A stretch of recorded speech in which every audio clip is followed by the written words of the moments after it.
10ই জুলাই গুরু পূর্ণিমা খুব ভালো একটি দিন, খুব ভালো একটি সময় এবং খুব ভালো একটি বার।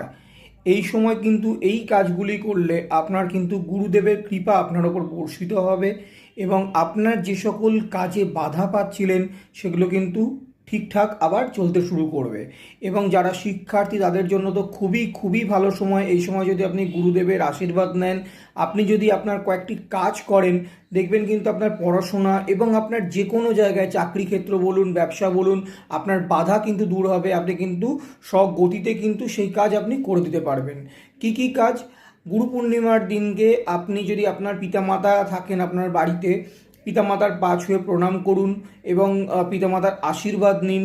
এবং না থাকলেও আপনি গুরুদেবের চরণে বসে গুরুদেবকে প্রণাম করুন, বা হয়তো আপনার বাড়িতে ঈশ্বরের মূর্তি রয়েছে, সেই ঈশ্বরের মূর্তির সামনে বসে নারায়ণ লক্ষ্মী যদি থাকেন খুবই ভালো হয়। নারায়ণ লক্ষ্মীর মূর্তির সামনে বসে আপনি হাত জোড় করে প্রণাম করুন, ওনাকে ফুল দিন। এবং আরেকটি টোটকা আছে, সেই টোটকাটি আপনাকে আমি বলবো। সেটি হচ্ছে, একটি বাটিতে কিছুটা গঙ্গা জল নেবেন এবং সেটিতে একটু হলুদ দেবেন। যদি গঙ্গা জল না থাকে, আপনাদের যেটি পবিত্র জল, সেই জল নিয়ে তাতে একটু হলুদ দেবেন। সেটা কিন্তু আপনাদের বাড়ির বিভিন্ন কোণে এবং দরজা মানে মেন গেটের সামনে কিন্তু একটু ছড়িয়ে দেবেন। খুব খুব ভালো এতে লাভ আছে। এবং যদি আপনার গুরুদেব থাকে, বা যদি আপনার পিতামাতা, বা আপনি যদি ঠাকুরের আসনে বসেন, তাহলে আপনি এই মন্ত্রটি উচ্চারণ কিন্তু অবশ্যই করবেন।